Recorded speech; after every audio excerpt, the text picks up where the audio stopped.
ஞானானந்தமயம் தேவம் நிர்மலஸ்படிகாகிருதிம் ஆதாரம் சர்வ வித்யானாம் ஹயக்ரீவம் உபாஸ்மகே. நமஸ்காரம். நேயர்கள் அனைவருக்கும் அஸ்ட்ரோ கேஎஸ் ஐயங்காரின் பணிவான நமஸ்காரங்கள். வார பலன் 20/5/2024 26/5/2024 வரை உண்டான வாரத்திற்கு மேஷம் முதல் மீனம் வரை என்னென்ன பலன்கள் அப்படின்றத பார்ப்போம். முதல்ல இந்த வாரத்தினுடைய கோல்சாரம் என்ன, இந்த வாரத்தில் இருக்கக்கூடிய விசேஷ நாட்கள் என்ன, இந்த வாரத்தில் யார் யாருக்கு எந்தெந்த ராசிக்காரர்களுக்கு சந்திராஷ்டமம் அப்படின்ற 3 வரிசையாக பார்ப்போம். இந்த வாரத்தினுடைய கோல்சாரம் அப்படின்னு எடுத்தோமேயானால் மேஷ ராசியில் புத பகவான் இருக்கார். இந்த வாரம் ஆரம்பிக்கும் பொழுது ரிஷப ராசியில் 3 கிரகங்கள், அதாவது சூரியன், குரு மற்றும் சுக்கிரன். கன்னி ராசியில் கேது பகவான், கும்பத்தில் சனி பகவானும், மீனத்தில் செவ்வாயும் ராகுவும் இந்த வாரத்தினுடைய கோள்களாக இருக்குது. இந்த வாரத்தில் தமிழ் 11, ஆங்கிலம் 24/5/2024 அன்றைக்கி பார்த்தோம்னா புத பகவான் மேஷத்திலிருந்து ரிஷபத்துக்கு போயிடுறார். இந்த வாரத்தில் சந்திர பகவான் கன்னியா ராசி சித்ரா நட்சத்திரத்தில் ஆரம்பித்து தனுசு ராசி பூராட நட்சத்திரம் வரல மிருகர். இந்த காலகட்டத்தில் 4 ராசிகளை கடந்து போகிறார்.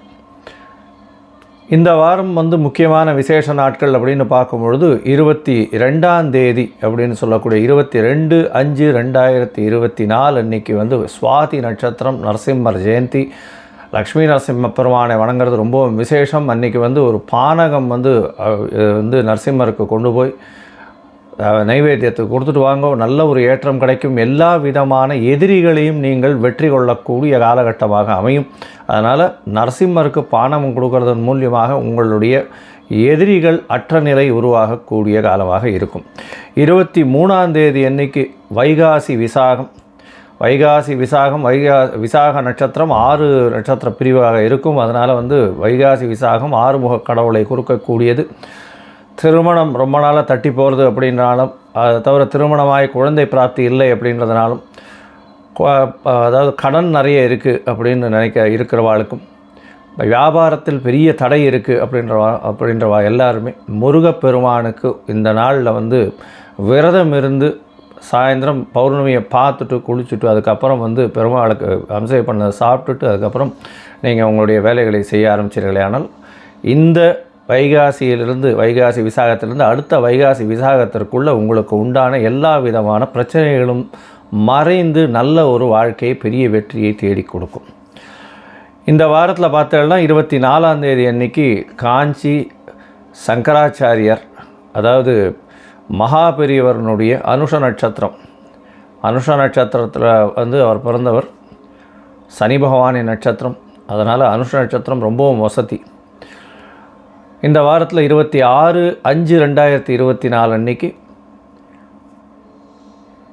சதுர்த்தி, சங்கடஹர சதுர்த்தி, அதாவது வளர்பிறையில் தேய்பிறை சதுர்த்தி. இது ஏன்னா பௌர்ணமியிலிருந்து 4ஆவது நாள் இந்த தேய்பிறை சதுர்த்தி.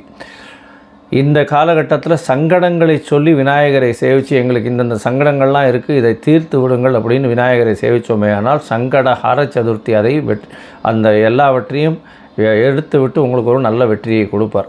ஒரு 9 பிரதட்சணம் அருகில் இருக்கக்கூடிய விநாயகர் கோவிலில் போய் பண்ணிவிட்டு வாங்க. உங்களால் முடிஞ்சதுன்னா இந்த அருகம்பல் மாலை போடுங்க, ஒரே ஒரு தேங்காய் வாங்கி உடைங்க, ஒரு 9 தோப்புக்கரணம் போடுங்க. எல்லா விதமான பிரச்சனைகளுக்கும் பெரிய தீர்வு ஏற்படக்கூடிய வாய்ப்புகள் மிகவும் அதிகம். இந்த வாரத்தில் எந்தெந்த ராசிக்காரர்களுக்கு சந்திராஷ்டமம்னு பார்த்தோம்னா கும்பம், மீனம், மேஷம், ரிஷபம், இந்த 4 ராசிக்காரர்களுக்கு சந்திராஷ்டமமாக இருக்குது. சந்திராஷ்டமம்னா உங்களுடைய பிறந்த ராசியிலிருந்து 8ஆம் இடத்தில் சந்திர பகவான் வரும்போது மதிகாரகன்னு சொல்லக்கூடிய சந்திர பகவான் மறையும் பொழுது கண்டிப்பாக புத்தி வேதரிக்கக்கூடும், தவறான முடிவுகள் எடுக்கக்கூடும். அதனால் சந்திராஷ்டமத்தின் தாக்கம்னு சொல்லக்கூடியது தவறான முடிவை எடுக்கக்கூடிய பாசிபிலிட்டி அதிகமாக இருக்கும். அதனால் இந்த காலகட்டத்தில், அந்த சந்திராஷ்டம காலகட்டத்தில் புதிய முயற்சி வேண்டாம், வெளியூர் வெளிமாநில பிரயாணம் வேண்டாம். ஒருவேளை நீங்கள் பண்ண வேண்டிய கட்டாயத்தில் இருந்தேலையானால் சந்திர பகவானுக்கு உண்டான எளிய பரிகாரம் அப்படின்னு சொல்லக்கூடியது பானகம் கொண்டு போய் அருகில் இருக்கக்கூடிய நரசிம்மர் கோவிலில் கொடுத்துட்டு போங்க, விநியோகம் பண்ணுறதுக்கு பண்ணுங்க, அதையும் விநியோகம் பண்ணுங்க எல்லாருக்கும் பிரசாதமாக. அது சந்திராஷ்டமத்தின் தாக்கத்தை நிச்சயமாக குறைக்கும். இந்த வாரம் வந்து எப்படி இருக்குன்னு பார்க்கலாம். மேஷம் முதல் மீனம் வரை. அதற்கு முன்னாடி என்னுடைய மொபைல் நம்பர் கீழே ஸ்க்ராலிங்கில் போயின்னு இருக்கோம். உங்களுக்கு அஸ்ட்ராலாஜிக்கல் கன்சல்ட் தேவைப்பட்டதுன்னா எனக்கு ஃபோன் பண்ணுங்க. உங்களுடைய name, date of birth, time of birth, place of birth, உங்களுடைய பேரண்ட்ஸ் நேம் இதெல்லாம் அனுப்பிச்சுனா உங்களுடைய பிடிஎஃப் போட்டுட்டு சந்தி இருக்கான்னு முதல்ல பார்க்கணும். அதாவது உங்களுடைய ராசியில் வந்து பாத சந்தி இருக்கா, நட்சத்திர சந்தி இருக்கா, இல்லைன்னா லக்ன சந்தி இருக்கா அப்படின்றத பார்த்துட்டு உங்களுடைய ராசிக்கு என்ன நட்சத்திரம், என்ன நட்சத்திரத்துக்கு உண்டான தசா நடக்கிறது, தசா புக்தி அந்தரம் சூக்ஷ்மம் இதெல்லாம் வந்து எப்படி இருக்குன்றதை பார்த்துட்டு இன்றைய கோல்சாரத்தின் பிரகாரம் உங்களுக்கு உண்டான எளிய பரிகாரம் என்ன, பிரச்சனைகள் என்ன அப்படின்றத அசஸ் பண்ணி சொல்கிறேன். இப்போ மேஷம் முதல் மீனம் வரை 20/5/2024 26/5/2024 வரை உண்டான வாரத்திற்கு உண்டான பலன்களை ஒன்றொன்றா பார்க்கலாம். கும்பம், அவிட்டம், சதயம், பூரட்டாதி இந்த 3 நட்சத்திரம் 9 பாதங்களை கொண்ட ராசி. ராசியின் அதிபதி சனி பகவான் ஆட்சி பெற்று போயிருக்கார். பெரிய விசேஷம். உங்களுடைய ராசியிலேயே சனி பகவான் இருக்கிறது. 7.5 சனி ஜென்ம சனியில் இருக்கார். ராசிக்கு 4ஆம் இடம்னு சொல்லக்கூடிய கேந்திரத்தில் குரு பகவான் இருக்கிறதும், கேந்திரத்தில் சூரிய பகவான் இருக்கிறதும், சுக்கிர பகவான் இருக்கிறதும் பெரிய ஏற்றம். சுக்கிர பகவான் கேந்திரத்தில் 4ஆம் இடத்தில் திக்பலம் பெற்று இருக்கிறது பெரிய விசேஷம். 4ஆம் இடத்துல திக்பலம் பெற்று இருக்கக்கூடிய காலகட்டத்தில் பெரிய ஏற்றம் கிடைக்கக்கூடிய காலகட்டம். ஆட்சியிலையும் இருக்கிறது நல்ல ஒரு விசேஷத்தை கொடுக்கக்கூடிய காலகட்டமாக இருக்கும். இந்த வாரத்தில் பார்த்தீங்கன்னா உங்களுடைய ராசிக்கு 2ஆம் இடத்துல ராகுவும் செவ்வாயும் இருக்கிறது. அதீத யோகம் இருக்கும். பணவரவிற்கு பஞ்சம் இருக்காது. எதை தொட்டாலும் பணம் வரக்கூடிய வாய்ப்புகள் நிச்சயமாக இருக்கும். 8ஆம் இடத்தில் இருக்கக்கூடிய கேது பகவான் மூலியமாக சிறு சிறு தொல்லைகள் உடல் நலத்தில் இருக்கக்கூடும். உங்களுடைய ராசிக்கு பார்த்தோன்னா 3ஆம் இடத்தில் இருக்கக்கூடிய புத பகவான் 5ஆம் அதிபதி, 3க்கு 3ன்னு சொல்லக்கூடிய 5ஆம் அதிபதி 5க்கு 11ஆம் இடத்துல இருக்கிறது பெரிய விசேஷம். இதன் மூலியமாக காதல் வயப்படக்கூடிய வாய்ப்புகள் நிச்சயமாக உண்டு. அவர் வந்து 24ஆம் தேதி அன்னைக்கு உங்களுடைய ராசிக்கு 3ஆம் இடத்துலேருந்து 4ஆம் இடத்துக்கு போகிறது நல்ல ஒரு ஏற்றம். 4ஆம் இடம்ன்றது சொல்லக்கூடியது சுக்கிரனுடைய வீடு.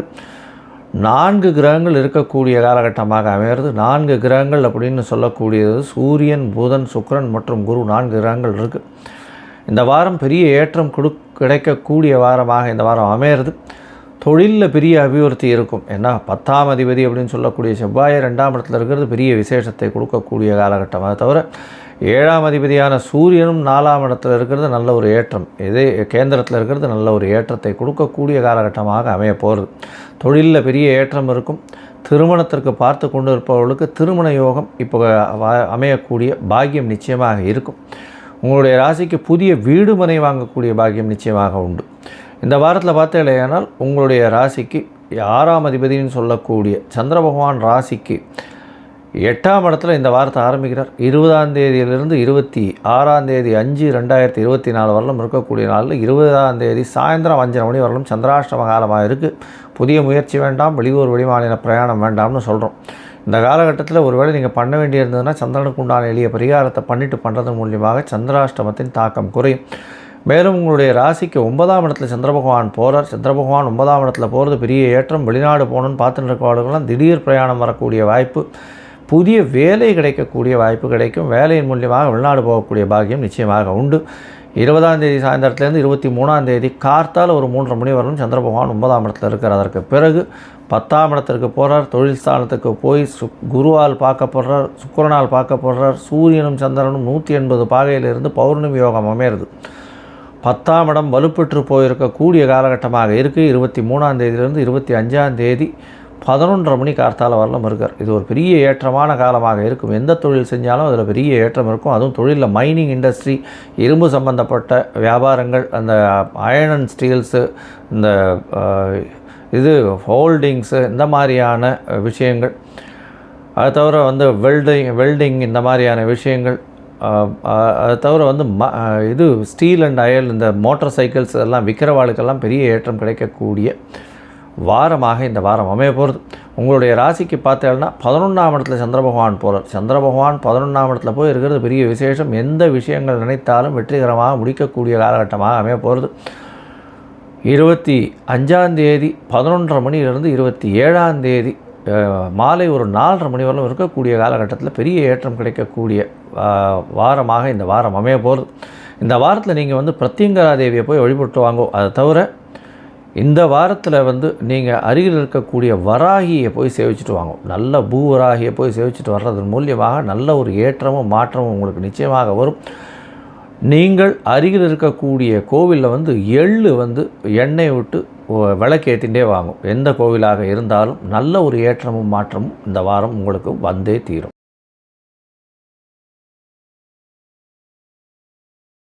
லோகா சமஸ்தா சுகினோ பவந்து. நன்றி, நமஸ்காரம். Astro KS Iyengar YouTube channel பார்த்தமைக்கு நன்றிகள். மேலும் இது போன்ற ஆன்மீக ஜோதிஷ தகவல்கள் உங்களை அடைய Astro KS Iyengar YouTube channel subscribe செய்யவும், பெல் ஐக்கானை மறக்காமல் அழுத்தவும். நன்றி, வணக்கம்.